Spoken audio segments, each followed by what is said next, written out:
প্রিয় দর্শক সবাইকে স্বাগত জানাচ্ছি এনটিভি নিয়মিত স্বাস্থ্য বিষয়ক আয়োজন স্বাস্থ্য প্রতিদিন অনুষ্ঠানে। আপনাদের সাথে আছি আমি ডাক্তার সামিউল আওয়াল স্বাক্ষর।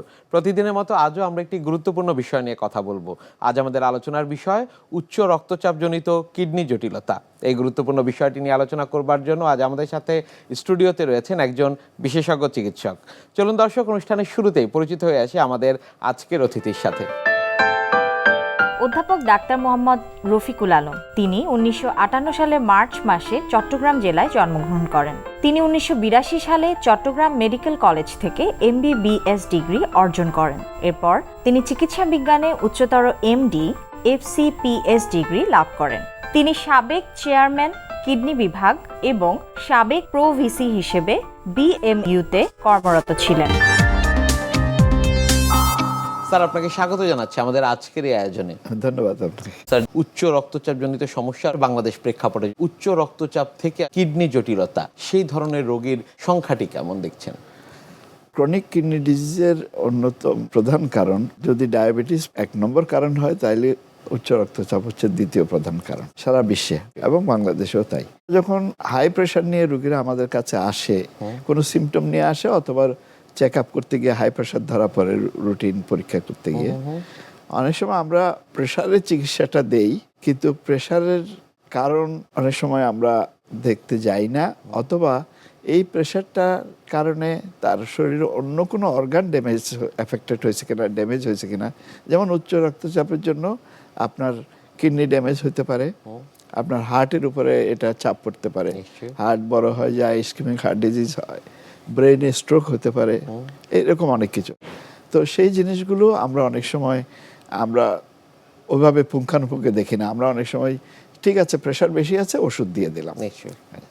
এখন উচ্চ রক্তচাপের সাথে কিডনির সম্পর্কটা এমন, যেমন আমরা অনেক সময় বলি ডিম আগে না মুরগি আগে।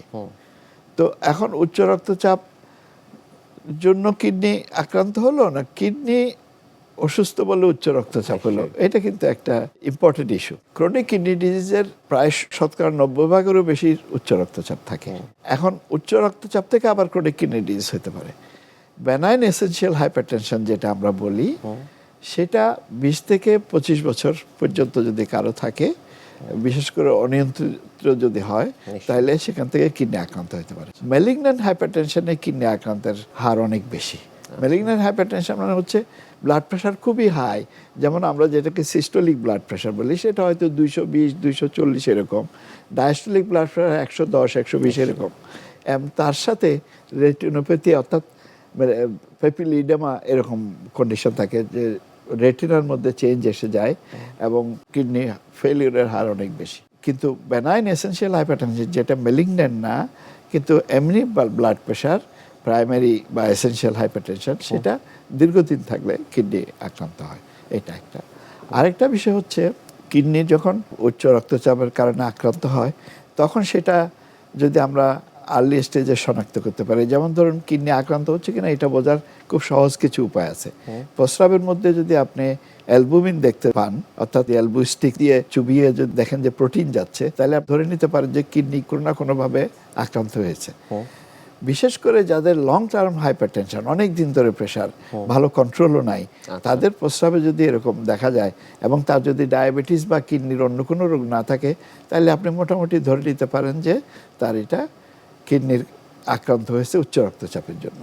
এবং সেই সময় যদি আপনি তার চোখ পরীক্ষা করেন, আমরা ফান্ডোস্কোপি বা অপথলমোস্কোপ দিয়ে যদি চোখ দেখা হয়, আমরা জেনারেল ফিজিশিয়ানরা অনেক সময় এটা অত প্র্যাকটিস করি না, প্রয়োজন হলে আমরা চক্ষু বিশেষজ্ঞের শরণাপন্ন হতে পারি যে ওনার চোখের মধ্যে কোনো উচ্চ রক্তচাপজনিত পরিবর্তন আছে কিনা, হাইপারটেনসিভ রেটিনোপ্যাথি বলি আমরা এটা। তো প্রস্রাবের মধ্যে যদি প্রোটিন থাকে এবং চোখের মধ্যে যদি চেঞ্জ থাকে উচ্চ, তাহলে তো আপনি ধরেই নিতে পারেন যে আপনার এই হাইপারটেনশনটা বেশ বিভিন্ন অর্গান এফেক্ট করছে। হার্ট দেখবেন তখন হার্ট বড় হয়ে যায়, হার্টের হৃৎপিণ্ডের অ্যাপেক্স বলি আমরা, সেটা যদি আমরা পালপেট করে দেখা যায় সেটা নর্মাল স্পেসের চেয়ে আরো দূরে সরে গিয়েছে, এভাবে আমরা দেখতে পারি। এখন কি কারণে হাইপারটেনশন হয়, যেমন একটা হলো নেফ্রাইটিস। নেফ্রাইটিস আবার অ্যাকিউট আছে, ক্রনিক আছে। অ্যাকিউট নেফ্রাইটিস যেমন ধরুন গ্লোমেরুলোনেফ্রাইটিসের মধ্যে কতগুলো আছে, ইনফেকশন জনিত হয়, পোস্ট স্ট্রেপ্টোকক্কাল গ্লোমেরুলোনেফ্রাইটিস, সেটা বাচ্চাদের হয়, বয়স্কদেরও হতে পারে, বাচ্চাদের বিষয় অনেক সময় সেটার সাথে প্রেশার বেড়ে যায়। ছোট বাচ্চা তার হয়তো চোখ মুখে ফুলে আসছে, সেটা পরীক্ষা করতে দিয়ে দেখা গেল প্রস্রাবে অ্যালবুমিন এবং রক্তকণা আছে, হঠাৎ দেখা গেল তার খুব হাই প্রেশার থেকে তার খিঁচুনি হয়ে যাচ্ছে, হাইপারটেনসিভ এনকেফালোপ্যাথি, তারপরে পালমোনারি এডেমা অর্থাৎ লাংসে পানি জমে যাচ্ছে, left ventricular failure, heart failure. এরকম কিন্তু বাচ্চাদের অস্বাভাবিক কিছু না হয়, আমরা পাই নেফ্রাইটিস, টনসিলাইটিস থেকে নেফ্রাইটিস হলো, সেটা হয়ে যায়। তো এটা যদি পাই আমরা, তখন আমরা মোটামুটি ধরে নিতে পারি যে কিডনি থেকে এটা হচ্ছে। আরেকটা হলো লং টার্ম ক্রনিক পাইলোনেফ্রাইটিস, যেটা ছোটকালে বারবার প্রস্রাবের ইনফেকশন হয়েছে, সেটা হয়তো ডাক্তার প্রত্যেকবার ইনফেকশনের চিকিৎসা দিছে, অথবা সেটা পর্যাপ্ত চিকিৎসা হয় নাই, অথবা সেখানে কিডনির বা মূত্রনালীতে কোথাও কোনো অস্বাভাবিকতা আছে কিনা সেটা দেখা হয়নি। তাইলে এর ফলে যে কিডনিতে যে স্কারিং হয়, তো ফাইব্রোসিস হয়, সেটা প্রাপ্ত বয়সে ধীরে ধীরে ক্রনিক কিডনি ডিজিজের দিকে চলে যায়, যেটাকে আমরা ক্রনিক পাইলোনেফ্রাইটিস বলি। কিডনিতে স্কার টিস্যু হয়, যেটা একটা জায়গায় কাটা গেলে যে শুকায় যে দাগ হয়, সেটাকে আমরা স্কার বলি, সেরকম কিডনিতে হয়। আরেকটা হচ্ছে renal artery stenosis. Renal artery স্টেনোসিসটা কি, আপনার কিডনিতে যে মূল রক্তনালী দিয়ে রক্ত সাপ্লাই হয় সেটা যদি শুরু হয়ে যায়, সেটা শুরু হয়ে গেলে উচ্চ রক্তচাপ ডেভেলপ করে এবং খুব হাই প্রেশার ডেভেলপ করে। কোনো বয়স্ক ব্যক্তির অথবা কোনো খুব কম বয়সী লোকের যদি হঠাৎ করে খুবই হাই প্রেশার দেখা যায়, এই বিষয়টি মনে রাখা উচিত যে তার কিডনির যে মূল রক্তনালী, রেনাল আর্টারি, যে রক্তনালী, সেটা কোনো সরু কিনা, সেটা ডপলার স্টাডি বলে একটা স্টাডি আছে, সেটা করলে মোটামুটি ধরা যায়। এর চেয়ে আরও স্পেসিফিক্যালি ধরতে গেলে রেনাল আর্টারি এনজিওগ্রাম বা এমআর এনজিওগ্রাম এইসব পরীক্ষা করলে ধরা পড়ে। তো এভাবে আবার আরেকটা আছে পলিসিস্টিক কিডনি, সেটাতে কিন্তু হাইপারটেনশনে 60%-এরও বেশি হাইপারটেনশন। পলিসিস্টিক কিডনি কী জিনিস, কিডনিতে ছোট ছোট অনেকগুলো সিস্ট থাকে। সিস্ট মানে হলো ওই পানির মতো জমে যায়, বাচ্চারা যেমন বুদবুদের মতো ফুলায়, থলির ভিতরে পানি, এটা সিস্ট। এটা আবার বংশগত হয়, অটোসোমাল ডমিন্যান্ট পলিসিস্টিক কিডনি, বাবার আছে ছেলেরও হয়েছে, তো সেটাতে কিন্তু উচ্চ রক্তচাপ দেখা দেয়। তো এইভাবে কিডনির অনেকগুলো রোগে অনেকগুলো কারণে উচ্চ রক্তচাপ হতে পারে, যেটাকে আমরা সেকেন্ডারি হাইপারটেনশন বলি। এই যে কম বয়সী লোকের বা অতি বয়সী লোকের হঠাৎ করে প্রেশার ধরা পড়লে সেটা ভালো করে দেখা দরকার, চেক আপ করে দরকার, কোনো কারণ খুঁজে পাওয়া যাচ্ছে কিনা। কারণ খুঁজে পাওয়া গেলে কারণে চিকিৎসা করলে আপনার উচ্চ রক্তচাপটা ভালো হয়ে যায়, না হলে তো লাইফ লং তাকে আপনার এই উচ্চ রক্তচাপের ওষুধ খেতে হবে। আচ্ছা, এটা গেল একটা দিক। আরেকটা দিক হচ্ছে ক্রনিক কিডনি ডিজিজে বা acute kidney injury, acute kidney ফেলিউরও হাইপারটেনশন হয়। কিডনির কারণে হাইপারটেনশন হচ্ছে, আবার হাইপারটেনশনের কারণে কিডনি ফেলিউর হতে পারে, যেটা হাইপারটেনসিভ নেফ্রোপ্যাথি বলি আমরা, যেটা একটু আগে আমরা বললাম যে প্রস্রাবে প্রোটিনে। এই জন্য অনেক সময় এটা আমাদের মধ্যেও একটা ধাঁধার মতো যে কিডনির কারণে হাই প্রেশার হলো না হাই প্রেশারের কারণে কিডনি ড্যামেজ হলো। শহরাঞ্চলে কিংবা প্রান্তিক পর্যায়ে অনেকের মধ্যে এক ধরনের আতঙ্ক কাজ করে, কিংবা অনেকে আসলে এই বিষয়টি চিকিৎসকদের কাছে জানতে চান যে উচ্চ রক্তচাপ থাকলেই জীবনের কোনো না কোনো পর্যায়ে সেটি আসলে কিডনি জটিলতার দিকে যেতে পারে কিনা। যদি সাধারণভাবে বলি আমি বলতে হবে হ্যাঁ, তবে হ্যাঁ, যদি তার প্রেশারটা নিয়ন্ত্রিত থাকে তার সম্ভাবনা অনেক কমে যায়। আচ্ছা, যদি অনিয়ন্ত্রিত ব্লাড প্রেশার থাকে, একটু আগে আমি বলেছি যে বেনাইন এসেনশিয়াল হাইপারটেনশন, যেটা ম্যালিগন্যান্ট হাইপারটেনশন না, একটা এসেনশিয়াল হাইপারটেনশন, সেটাতে অনেক দিন ধরে চলতে থাকলে তার গ্লোমেরুলাস কিডনির ছাঁকনিতে দিয়ে প্রোটিন লিক হয়। এই প্রোটিন লিক হলে এই গ্লোমেরুলাসগুলো ধীরে ধীরে ফাইব্রোসিসের দিকে চলে যায়। ফাইব্রোসিস হয়ে গেলে কিডনিগুলো ধীরে ধীরে ছোট হয়ে যায় এবং ক্রনিক কিডনি ডিজিজের দিকে সে চলে যায়। আর ম্যালিগন্যান্ট হাইপারটেনশনের কথা তো একটু আগেই বললাম, হ্যাঁ, এইগুলোতে কিডনি কোনো না কোনো সময়ে কিডনি আক্রান্ত হতে পারে। এই জন্যই যারা হাইপারটেনশন আমরা চিকিৎসা করি, যারা ডায়াবেটিসের চিকিৎসা করি, আমি অনুরোধ করব তারা যেন তার কিডনিটা মাঝে মধ্যে একটু দেখে দেন যে কিডনির দিক থেকে কোনো সমস্যা হচ্ছে কিনা। রক্তের ক্রিয়েটিনিনটা অথবা তার বয়স এবং ক্রিয়েটিনিন জানা থাকলে তার জিএফআর একটা ফর্মুলা দিয়ে বের করা যায়। জিএফআর দিয়ে আপনি কত শতাংশ কিডনি কাজ করছে সেটা আপনি বলে দিতে পারেন। স্যার, কি কি পরীক্ষা নিরীক্ষার মধ্য দিয়ে যেতে হয় যাদের আসলে উচ্চ রক্তচাপ রয়েছে এবং যারা ভাবছেন যে তাদের কিডনি জটিলতাও হতে পারে? কম বয়সে যারা উচ্চ রক্তচাপ পাওয়া যায় তাদের ক্ষেত্রে সাধারণভাবে বলা হয়ে থাকে যে তাদের কোনো কারণ আছে কিনা খুঁজে দেখতে। সাধারণত কম বয়সী লোকদের তো প্রেশার হওয়ার কথা না, বয়স্কদের প্রেশার হয়। তো কম বয়সীদের প্রেশার হলে কারণগুলো খুঁজতে বলে। তো কারণগুলো খুঁজতে গেলে যেসব কারণগুলো ইম্পর্টেন্ট তার মধ্যে কিডনি 1 নম্বরে এসে যায়। আচ্ছা, কিডনিতে যেমন তার কোনো নেফ্রাইটিস জনিত কিডনি রোগ আছে কিনা, তার সেক্ষেত্রে পরীক্ষা করলে আপনি প্রস্রাবের অ্যালবুমিন পরীক্ষা, প্রস্রাবের রক্তকণা যাচ্ছে কিনা, আরবিসি যাচ্ছে কিনা, আমরা যেটাকে হিমাচুরিয়া বলি, সেটা ইউরিনের রুটিন পরীক্ষা করলে ধরা পড়ে যায়। আচ্ছা, অথবা স্ট্রিপ দিয়ে অ্যালবুমিন যাচ্ছে কিনা দেখলে ধরা পড়ে যায়। নেফ্রাইটিস বুঝতে হলে প্রোটিন এবং রক্তকণা, আরবিসি বা আরবিসি কাস্ট, এই দুইটা জিনিস খুব গুরুত্বপূর্ণ। তারপরে রক্তের ক্রিয়েটিনিন দেখলে বোঝা যায় যে তার কিডনি ফেলিওর থেকে এই প্রেশারটা হলো কিনা, এটা একটা ইম্পর্টেন্ট পরীক্ষা। আলট্রাসোনোগ্রাফি যদি আমরা করি, আলট্রাসোনোগ্রাফিতে কয়েকটা জিনিস বেরিয়ে আসে। যেমন ধরেন তার যদি পলিসিস্টিক কিডনি থাকে, সেটা আলট্রাসোনোগ্রাফিতে ধরা পড়ে যাবে। আচ্ছা, আলট্রাসোনোগ্রাফিতে কিডনি সাইজ যদি আমরা দেখতে যাই, কিডনি সাইজ কেমন আছে, যেন দেখা গেল একটা কিডনি নর্মাল সাইজের চেয়ে অনেক ছোট, আর একটা কিডনি নর্মাল সাইজ আছে অথবা একটু বড়। তো নর্মাল সাইজের চেয়ে অনেক ছোট কিডনি হলে আমরা চিন্তা করি অনেক সময় যে এটা জন্মগত হইতে পারে, আরেকটা হতে পারে ক্রনিক পাইলোনেফ্রাইটিস। আচ্ছা, ছোটকালে বারবার ইনফেকশনের কারণে কিডনিটা ধীরে ধীরে শুকায় যাচ্ছে। নিশ্চয়ই। তো এখান থেকে আমরা ডায়াগনোসিসটা মোটামুটি হয়ে যায়। তারপরে মাঝবয়সী লোকদের মধ্যে উচ্চ রক্তচাপ পাওয়া গেলে তখন আমরা প্রথমত দেখি যে কোনো কারণ আছে কিনা। যেমন তার কোলেস্টেরল আমরা দেখি, রক্তের কোলেস্টেরল, লিপিড প্রোফাইল বলে আমরা বিভিন্ন রকমের দেখি। প্রস্রাবের অ্যালবুমিন এগুলো তো দেখতেই হবে, রুটিন প্রস্রাবের পরীক্ষা করতেই হবে। এটা না করলে অনেক সময় আমরা বলি যে এটা একটা অপরাধ, যে আমার প্রস্রাব ইউরিন প্রোফাইল দেখে পরীক্ষা করলাম, রক্তের ক্রিয়েটিনিন, ইউরিয়া এগুলো দেখলাম। ফিউক্রোমোসাইটোমা বলে একটা টিউমার থেকে এটা হয়। ফিউক্রোমোসাইটোমা আছে কিনা কিছু হরমোন দেখে বোঝা যায়, সেটা আমরা দেখব।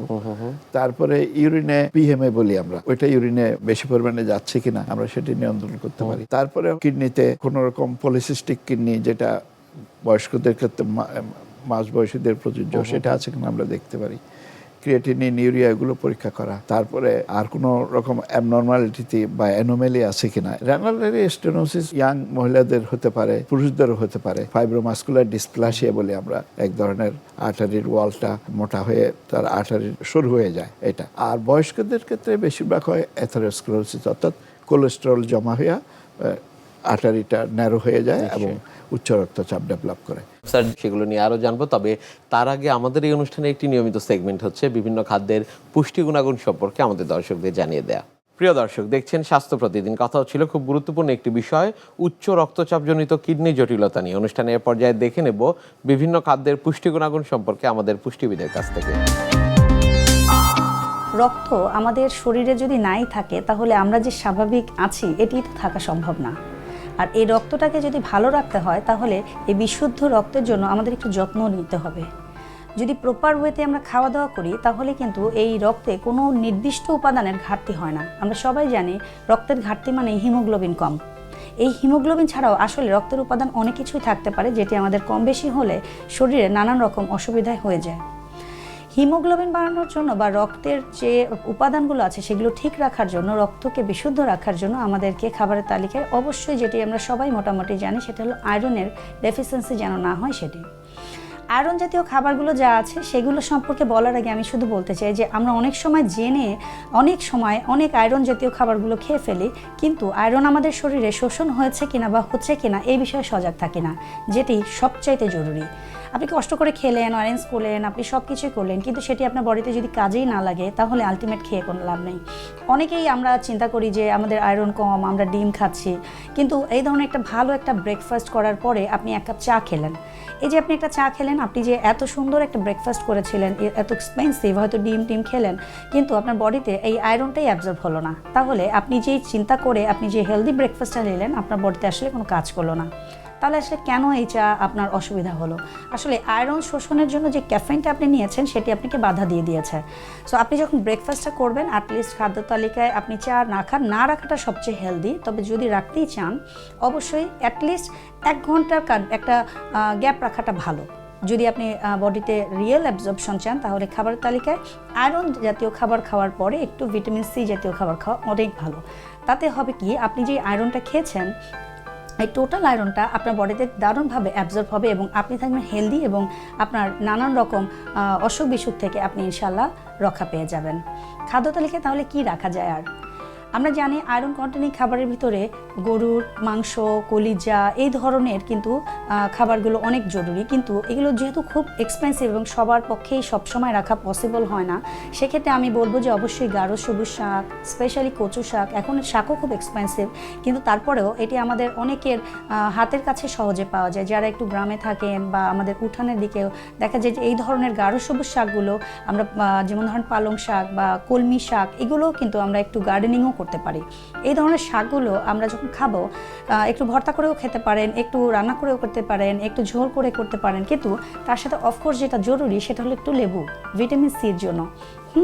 এছাড়া আপনি যদি খাদ্য তালিকায় অ্যাটলিস্ট সপ্তাহে একবার বা দুবার যদি হয় গরুর কলিজা অথবা আমি যেটা বলছি যে বিফ, এই ধরনের লাল মাংসগুলো আয়রনের জন্য যথেষ্ট উপকারী। এছাড়া বাদাম জাতীয় খাবারগুলো আপনি খেতে পারেন, রক্তের জন্য এটি খুব ভালো কাজ করে এবং আপনার খাবারের ভিতরে একটু ডিফারেন্ট খাবারগুলো রাখবেন, বিভিন্ন ধরনের কালারফুল খাবারগুলো রাখবেন। যেমন আমরা যখন সবজি খাই দেখা যায় শুধু সবুজ খাবারগুলো খাচ্ছি, একটু গ্রিনের সাথে সাথে একটু রেডিশ খাবারও রাখতে পারেন, যেরকম আনারের জুস খেতে পারেন, একটু রেড অ্যাপেল খেতে পারেন বা গ্রিন অ্যাপেল খেতে পারেন, এটিও কিন্তু আপনার হেলথের জন্য অনেক বেশি ভালো কাজ করবে। এছাড়া খাবারের তালিকায় আপনাকে অবশ্যই একটু যথেষ্ট পানি রাখতে হবে, কারণ ওয়াটারের কারণে আমরা অনেক সময় যে ডিহাইড্রেটেড হয়ে যাই, এটিও কিন্তু আমাদের শরীরের জন্য বেশ আনহেলদি। তো শরীরের জন্য আপনি যদি একটু ব্যালেন্স নিউট্রিশন নিয়ে আসেন, প্রপার মিল একটা প্রিপারেশন করতে পারেন, তাহলে কিন্তু পরবর্তীতে আপনার ব্লাড নিয়ে যে অন্যান্য কমপ্লিকেশন সেটি কিন্তু আপনার অসুবিধায় আর পড়তে হবে না। এই যে স্যার উচ্চ রক্তচাপজনিত কিডনি জটিলতা, পরবর্তীতে যখন ধরা পড়লো যে কিডনি জটিলতা হচ্ছে, তখন আসলে কি করণীয় বা চিকিৎসা পদ্ধতি আসলে কি রয়েছে? যেমন আর্লি স্টেজে প্রথম সন্দেহ করলাম আমরা প্রস্রাবে অ্যালবুমিন যাচ্ছে বা এরকম সন্দেহ করলাম, চোখে পরিবর্তন আসছে, সন্দেহ করলে যদি আর্লি স্টেজে ধরা পড়ে তখন আমরা খুব যত্ন সহকারে তার ব্লাড প্রেশার নিয়ন্ত্রণ করা, তার খাদ্যাভ্যাস নিয়ন্ত্রণ করা, তাকে প্রোটিন কিছুটা রেস্ট্রিকশন করা, যে তার কিডনি একটু ক্রনিক কিডনি ডিজিজ দিকে যাচ্ছে। প্রোটিন রেস্ট্রিকশনের বেশ উপকারিতা আছে, বিশেষ করে আর্লি স্টেজে 0.8 gram per KG per day first class protein এভাবে কন্ট্রোল করে দিতে পারেন। আলগা লবণ, যেটাকে পাতে লবণ বলে, বাড়তি লবণ, রোগীরা লবণ খায় কি করে, পরে যখন জিজ্ঞেস করি কি আপনি লবণ, বল না আমি তো লবণ খাচ্ছি না, লবণ আমি ভেজে নিয়ে খাই, আমি নর্মাল লবণ খাই না। উনি ভাবছে যে ভেজে যদি খায় ক্ষতি হবে না, এটা মনে করে খায়। তো এগুলো পেশেন্টের কমপ্লায়েন্সের একটা ব্যাপার থাকে, সেটা তাদেরকে সেভাবে বুঝিয়ে দেওয়া এবং তার একটা চেক আপ করা, তার রক্তের কোলেস্টেরল, তার কিডনি ফাংশন, রক্তের urea, creatine, electrolyte, calcium, phosphate, uric acid, এগুলো পরীক্ষা করে এগুলোর ভারসাম্য বজায় রাখার জন্য যেখানে ক্যালসিয়াম কম সেখানে দরকার হলে ক্যালসিয়াম দেওয়া, তারপর ইউরিক অ্যাসিড বেশি হলে ইউরিক অ্যাসিড কমানোর ওষুধ দেওয়া এবং ইউরিক অ্যাসিড যেসব খাবারে বেশি সেগুলোর ব্যাপারে সতর্ক হওয়া। চিকিৎসা ডায়ালাইসিসও লেগে যেতে পারে কিনা? ডায়ালাইসিস লেগে যেতে পারে। ডায়ালাইসিস আমরা তখনই লেগে যেতে পারে যখন আমরা এটাকে বলি end stage kidney failure. GFR যখন 15-এর নিচে চলে যায়, গ্লোমেরুলার ফিল্ট্রেশন রেট, যেটা একটু আগে বলছিলাম যে ফর্মুলা দিয়ে রক্তের ক্রিয়েটিন এবং বয়স, পুরুষ না মহিলা বুঝে এটা ফর্মুলা দিয়ে নির্ণয় করা যায়, তখন তাকে কিডনির রিপ্লেসমেন্ট থেরাপি বলি আমরা। রিপ্লেসমেন্ট থেরাপি হলো ডায়ালাইসিস। আরেকটা রিপ্লেসমেন্ট কিডনি দেওয়া হয়, সেটা হলো কিডনি ট্রান্সপ্লান্টেশন। ডায়ালাইসিস আবার দুরকম আছে। ডায়ালাইসিস একটা হচ্ছে মেশিন দিয়ে করা হয়, হেমোডায়ালাইসিস। আরেকটা হলো আমাদের পেটে একটা টিউব ফিট করে সেটার মাধ্যমে করা হয়, এটাকে পেরিটোনিয়াল ডায়ালাইসিস বলে, সিএপিডি বলা হয়। সিএপিডিকে কেউ কেউ হোম ডায়ালাইসিস বলে, কারণ হলো এটা আপনাকে টিউবটা ফিট করে দিলে সেটা বাসায় নিয়ে আপনার কেয়ার গিভার যারা আপনার সব পরিচর্যা করে তাদের মাধ্যমে আপনার ঘরে বসে এই চিকিৎসাটা করতে পারে। অনেক ধন্যবাদ আপনাকে আমাদের আজকের এই অনুষ্ঠানে আসার জন্য। ধন্যবাদ আপনাকে এবং আপনার মাধ্যমে আমাদের দর্শক শ্রোতাদেরকে অনেক ধন্যবাদ। প্রিয় দর্শক, এতক্ষণ দেখছিলেন স্বাস্থ্য প্রতিদিন। কথা হচ্ছিল খুব গুরুত্বপূর্ণ একটি বিষয়, উচ্চ রক্তচাপজনিত কিডনি জটিলতা নিয়ে। আশা করি আমাদের এই গুরুত্বপূর্ণ তথ্যগুলো আপনাদের অনেক বেশি উপকারে আসবে। অনুষ্ঠানের পর্যায়ে দেখে নেব কি থাকছে আগামী পর্বে স্বাস্থ্য প্রতিদিন অনুষ্ঠানে। ডিজিটাল চেক আপে যখন মহিলারা আসেন তখন যেই মেইনলি চেক আপটা কেন আমরা করতে বলি, শুধু এই জটিলতাগুলোকে এড়ানোর জন্য, অথবা জটিলতাকে আর্লি ডায়াগনোসিস করে তার ট্রিটমেন্ট করার জন্য। তো বেশিরভাগ প্রেগনেন্সি প্রাথমিক অবস্থায় যে প্রেগনেন্সিতে যে জটিলতাগুলো, সেগুলো মেইনলি আসে যেরকম ব্লিডিং, একটু অ্যাবর্শনের দিকে বাচ্চা নষ্ট হয়ে যাওয়ার একটা ভয় থাকে, প্রবণতা থাকে এরকম। কিন্তু তারপরে সেকেন্ড ট্রাইমেস্টারের দিক অথবা শেষের দিক থেকে যে 5 মাস 6 মাসের পর থেকে যে জটিলতাগুলো বেশি আমরা পাই, সেটা হলো যেমন ডায়াবেটিস। প্রেগনেন্সিতে ডায়াবেটিস আসতে পারে, সেটা জেস্টেশনাল ডায়াবেটিস বলি আমরা। আবার দেখা যাচ্ছে যে আস্তে আস্তে প্রেশারটা বেড়ে যাচ্ছে, প্রেগনেন্সি হাইপারটেনশন। বিশ্বের যে কোনো প্রান্ত থেকে যে কোনো সময় আপনাদের পছন্দের অনুষ্ঠান স্বাস্থ্য প্রতিদিন দেখতে ভিজিট করুন আমাদের পূর্ণাঙ্গ ওয়েব পোর্টাল www.ntvbd.com। এছাড়া এনটিভির সব জনপ্রিয় অনুষ্ঠান ও খবরের আপডেট পেতে ভিজিট করুন আমাদের ইউটিউব চ্যানেল ও ভেরিফাইড ফেসবুক পেজে। আজ এখানেই শেষ করছি, আগামীতে আবারও দেখা হবে। সে পর্যন্ত আপনারা সবাই ভালো থাকুন, সুস্থ থাকুন, এনটিভির সাথেই থাকুন। আল্লাহ হাফেজ।